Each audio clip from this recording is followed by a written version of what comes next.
Pada zaman purba, hiduplah seorang perempuan yang tengah asyik bermain dengan sebuah benda misterius. Tak seorang pun mengetahui nama benda itu, namun jelas sekali bahwa ia bukan benda sembarangan. Cahaya istimewa yang terpancar darinya membuat hati siapapun yang melihatnya terguncang. Begitu pula dua saudara lelaki dari sang perempuan bernama Anjani. Kedua adiknya, Guarsa dan Guarsi, merasa tergoda untuk memiliki benda tersebut. Dari sinilah awal mula kisah agung yang kelak dikenal sebagai legenda Karmapala, warisan cerita yang pernah menggetarkan tanah Nusantara.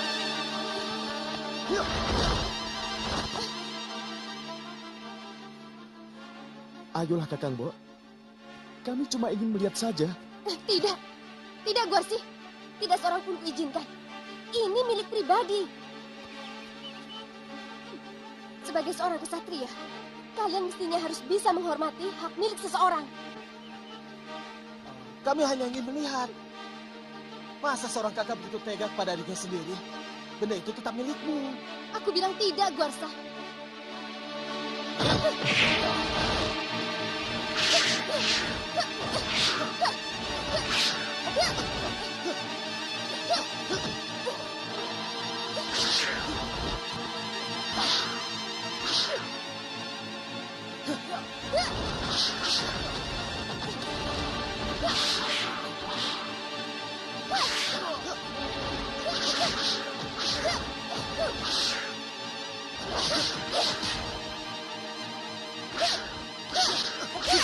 Waduh, kok malah jadi berkelahi begini?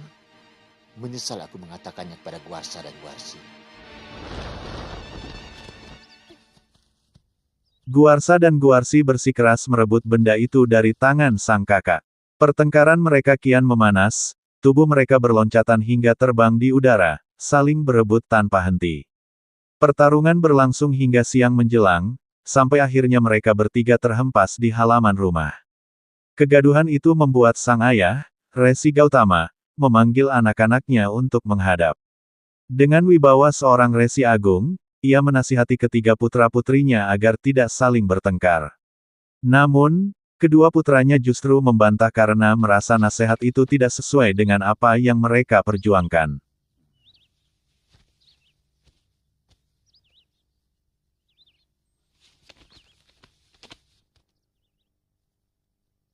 Kelakuan kalian sama seperti kera. Cakar-cakaran sesama saudara. Kalau dengan saudara kandung sendiri kalian sudah mau berkelahi, bagaimana dengan orang lain? Apa pantas putra seorang resi mempunyai sifat seperti ini? Itu kelakuan denawa, sifat kaum biyu. Kami hanya ingin melihat benda yang dimiliki Yunda Anjani, Romo. Dan kami merasa ini menyangkut keadilan Romo Begawan. Romo sudah tidak adil dalam memperlakukan kami. Guarsa, berani kamu bicara seperti itu kepada Romo? Diam-diam Romo telah memberikan pusaka kepada Yunda Anjani. Pusaka? Anjani, pusaka apa yang dimaksudkan adikmu? Tidak ada, Romo. Dinda Guarsa dan Guarsi saja yang berdusta. Resi Gautama yang arif kemudian bertanya, benda apakah yang membuat mereka berseteru? Guarsa pun mengisahkan, ia mendengar dari abdi keluarga bernama Jembawan tentang benda bercahaya itu. Karena penasaran, ia ingin memilikinya. Sang Resi lalu menoleh pada Anjani, meminta kejujuran darinya. Awalnya, Anjani enggan mengaku. Namun karena hati Anjani tulus dan bersih, akhirnya ia pun membuka suara, benda itu sesungguhnya milik sang ibu, Permaisuri dari Resi Gautama. Mendengar itu, sang Resi segera memanggil istrinya datang ke hadapan mereka.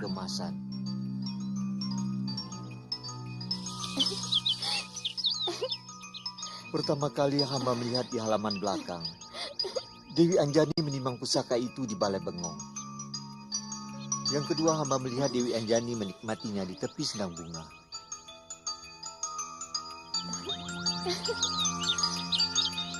Dari ketiganya sangat mungkin pasti ada yang melakukan dusta.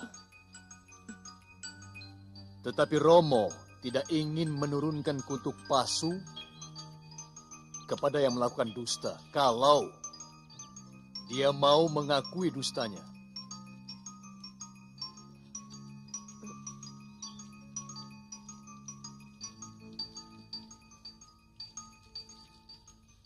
Dari keempat orang ini, kamu yang paling gelisah, Anjani.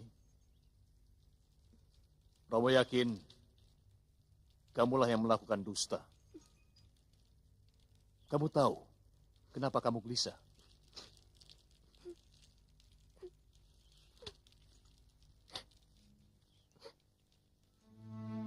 Karena sebenarnya hati nuranimu tidak bisa menerima kedustaan. Dia akan merasa gerah dan sakit. Dan rasa itu menekan dadamu. Sehingga timbullah gelisah dan resah. Ampuni hamba, Romo. Hamba memang memiliki pusaka itu. Romo bangga padamu, Anjani. Kamu telah mampu mengalahkan angkara murka di dalam hatimu. Sekarang berikan cupu manik itu.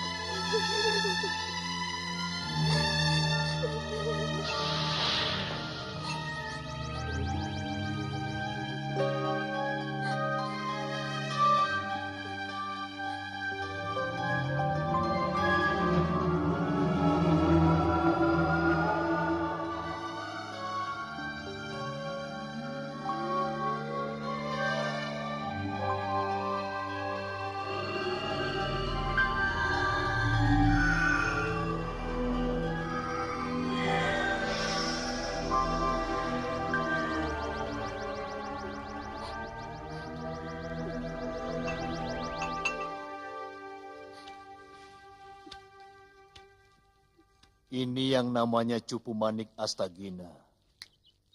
Cupu manik ini milik para dewa.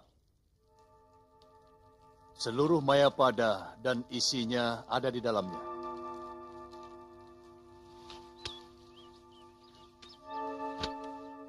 Melihat lambangnya, kemungkinan cupu ini milik Betara Surya.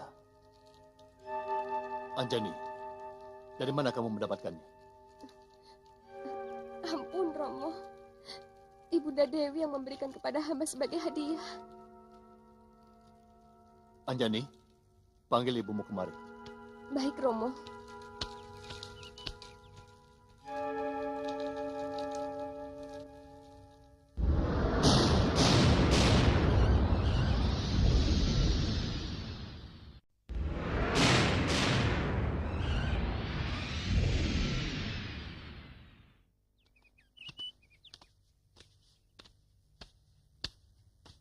Nilai seseorang adalah dari budinya. Dan keutamaan budi Ketika adalah sang ibu melihat benda tersebut, wajahnya sontak pucat. Kenangan masa lalu menyeruak, ia pernah menjadi bidadari kahyangan bernama Hafsari, yang dahulu terikat asmara dengan Dewa Wisnu. Benda itu adalah saksi rahasia masa lalunya. Ia terdiam membeku, tak mampu berkata sepatah kata pun. Resi Gautama yang marah mendengar pengakuan itu mengucapkan kutukan, seketika istrinya berubah menjadi patung, kaku tak berdaya bak sepotong kayu. Dari mana Dinda dapatkan cupu manik Astagina ini?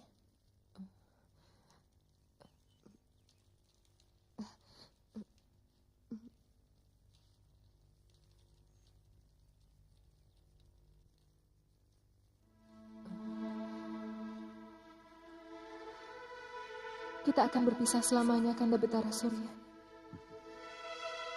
Sampai tugasmu selesai sebagai manusia. Dan Dinda akan kembali ke kayangan sebagai Hapsara. Aku akan selalu merindukanmu, Kakak. Juga keindahan alam kayangan.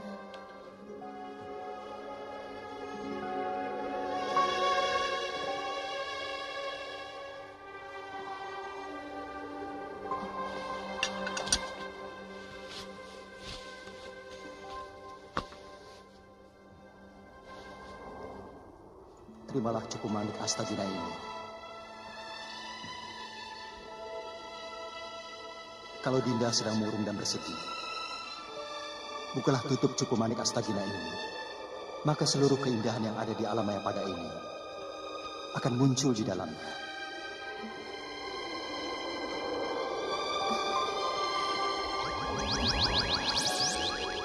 Memiliki cukup manik Astagina ini berarti menguasai dunia. Tapi ingat Dinda, jangan katakan kepada siapapun bahwa cupu ini adalah pemberianku.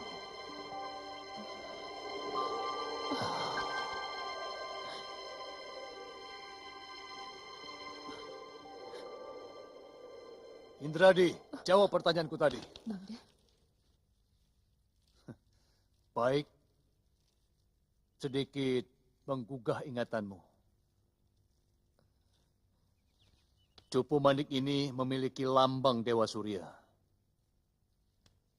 Apakah kamu masih menjalin hubungan asmara dengan kekasihmu semasa di alam kayangan?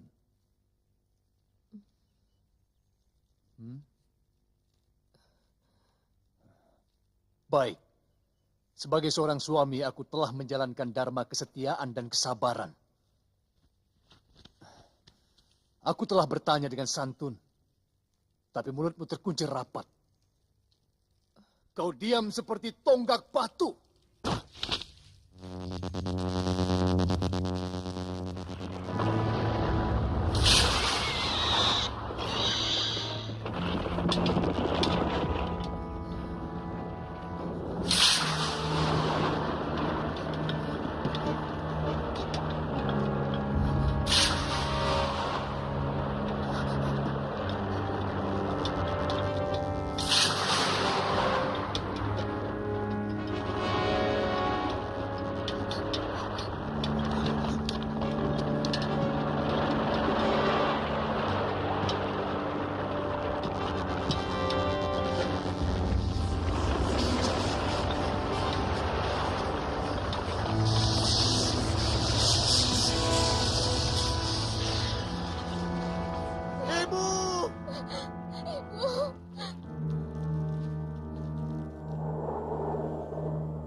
Sampai hati Romo menjatuhkan kutuk palsu kepada istri Romo sendiri.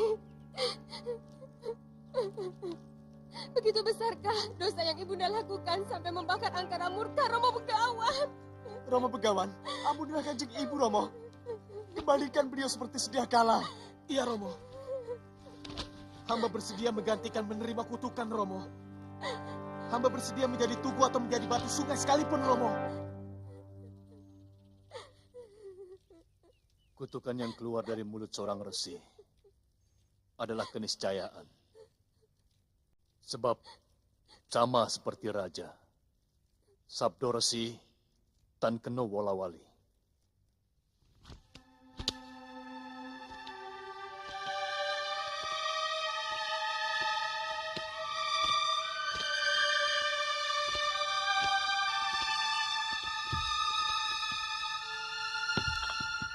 Tangisan pun pecah dari ketiga anaknya. Anjani, Guarsa, dan Guarsi meraung menentang keputusan sang ayah. Namun Resi Gautama tetap teguh, janji seorang resi adalah laksana titah raja, tak dapat ditarik kembali. Dengan hati membara, ia mengangkat benda itu tinggi-tinggi, lalu melemparkannya jauh hingga terhempas ke Alengkadirja, perbatasan antara dua kerajaan besar.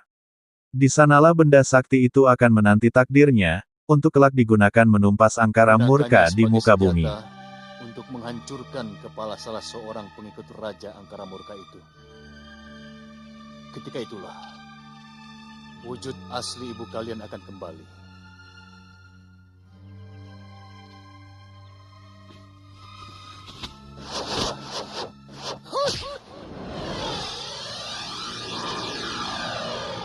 Sorot mata dalam, Resi Gautama lalu mengangkat cupu manik itu tinggi ke langit, dan dengan berat hati dilemparkan jauh menembus angkasa. Pusaka itu melayang bagaikan kilatan cahaya surga yang mengoyak cakrawala. Seketika, Guarsa, Guarsi, dan Anjani mengejarnya tanpa pikir panjang.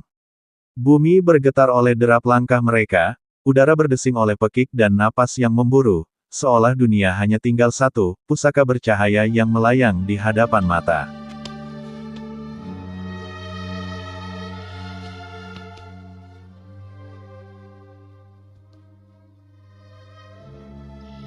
Mungkin yang akan Romo lakukan bukan keadilan yang sempurna.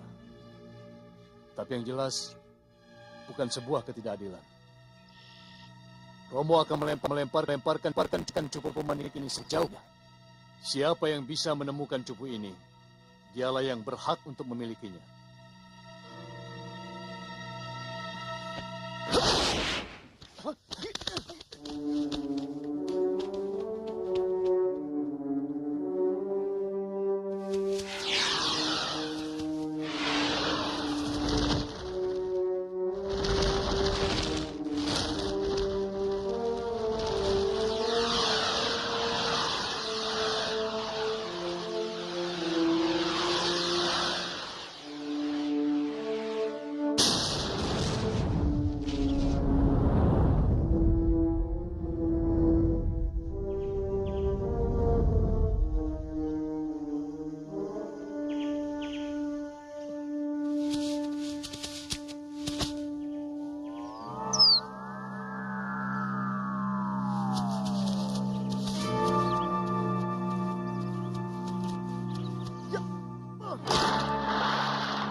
Berikan cupu manik itu padaku.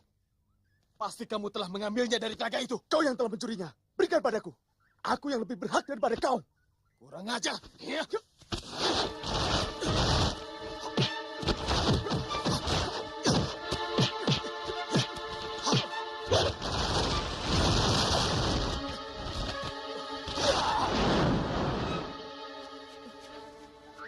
Hingga akhirnya, cupu manik itu jatuh menghunjam bumi di sebuah lembah sunyi nan gaib.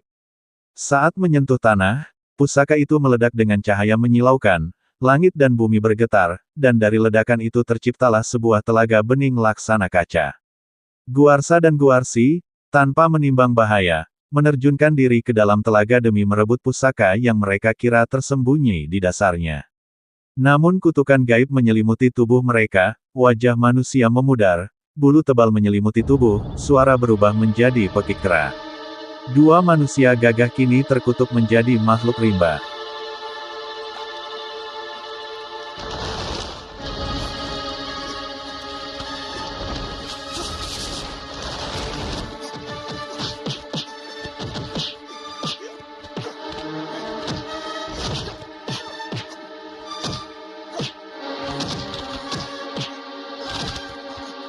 Kakang Guarsi. Tolong. Kakang Guarsi. Tolong aku, Kakang. Tolong. Hei, siapa kau? Kenapa kau memanggil namaku? Hah? Aku Guarsa. Aku putra Resi Gotama. Omong kosong. Adikku Guarsa adalah seorang kesatria tampan. Tidak seperti kau, berwajah monyet.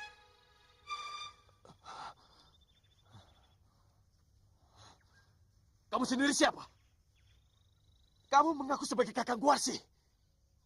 Kakangku Guarsi adalah kesatria perkasa. yang berwajah tampan seperti Betara Indra. Sementara kamu seperti kera busuk.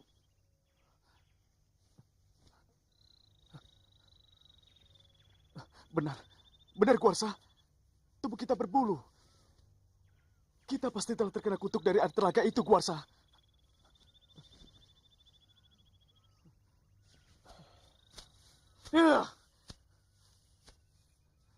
Kita harus segera menemui Romo Begawan untuk melepaskan kutukan dari malapetaka yang memalukan ini.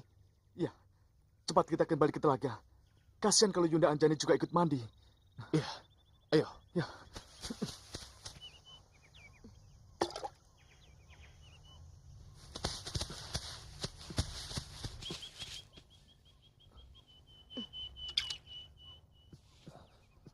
Jangan-jangan itu Yunda Anjani.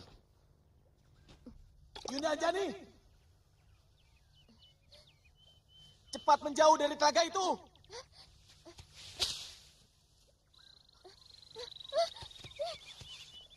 Yunda Anjani! Yunda Anjani!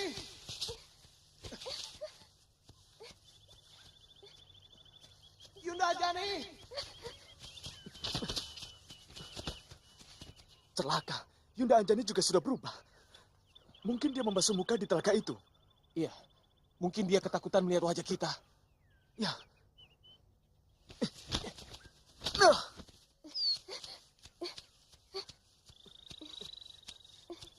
Yunda Anjani! Berhenti! Jangan takut! Kami adikmu Guarsi dan Guarsa! Suaranya memang seperti kedua adikku.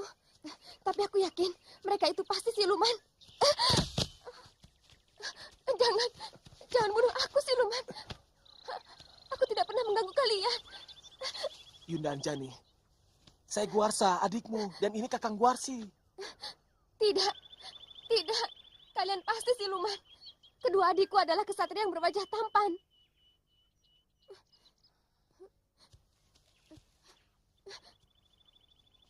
Ya, rupanya kita pun terkena kutuk, Yunda Dewi. Tadi Yunda Dewi membasuh muka dengan air telaga. Alih-alih sadar, keduanya kembali saling mencabik di dasar telaga, tangan dan kaki yang kini berupa cakar tak henti bertarung. Amarah buta menenggelamkan akal budi yang dahulu mereka miliki. Sesaat kemudian, Anjani pun tiba. Dengan hati diliputi kesal, ia membasuh wajah dengan air telaga yang menenangkan. Namun air itu mengandung takdir serupa. Tubuhnya bergetar, wajahnya berubah, bulu kera menutupi sekujur tubuhnya. Jerit terakhir manusia keluar dari mulutnya sebelum wujudnya sirna. Begitu besarkah dosa yang kita lakukan? Mungkin ini hanya ujian dari Dewata untuk kita, Yunda Dewi. Atau barangkali karena sifat kita yang selalu cakar-cakaran. Hati yang dipenuhi rasa iri dan dengki. Lebih pantas untuk tinggal dalam jasad wadak seperti ini. Jasad wadak Wanara.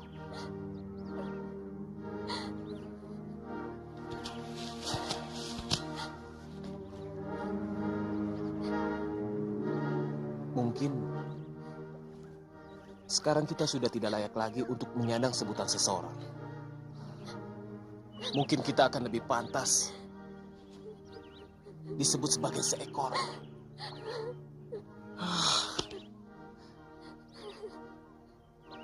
Kalau Romo Begawan tidak bisa mengembalikan tubuh kita seperti semula, lebih baik aku bunuh diri. Aku tidak tahan menanggung malu dengan wajah seperti ini. Yunda Anjani, jangan ngaur. Ayo, kita kembali ke Gunung Sukendra. Ayo. Ya.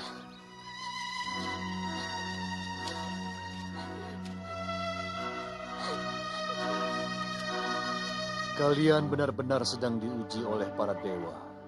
Memang sangat berat cobaan ini. Tapi percayalah, setiap cobaan itu akan selalu berujung kemuliaan.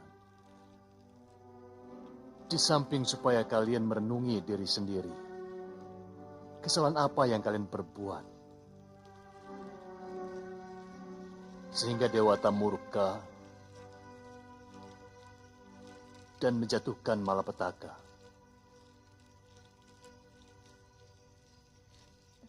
Romo, mintalah bantuan kepada Dewa Agung, Romo Resi. Kembalikanlah kami ke bentuk seperti sedia kala.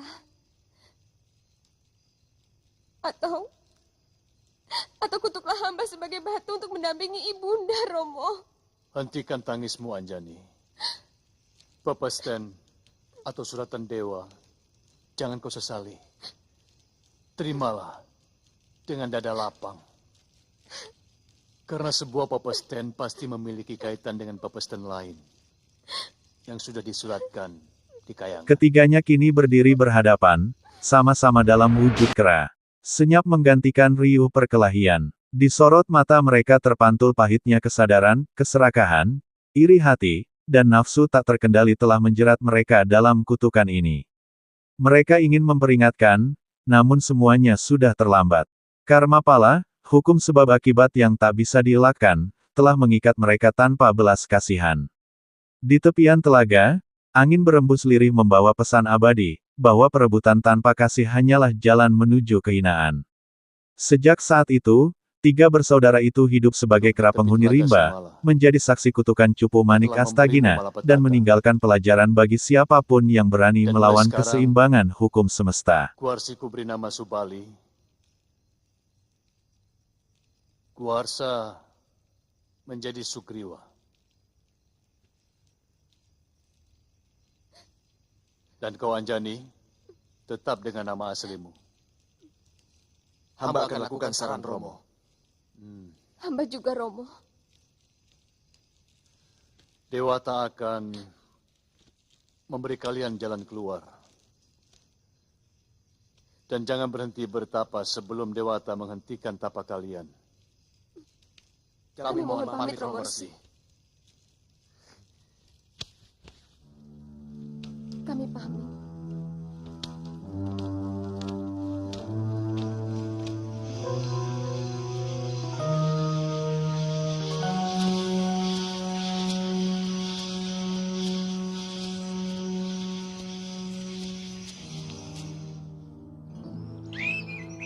Duh Dewa, mungkin engkau telah murka kepadaku, karena aku telah menjatuhkan kutuk palsu kepada istriku Indrani. Tapi kenapa kau timpakan murkamu kepada anak-anakku? Ampuni mereka, Dewa. Jagat Dewa Betara.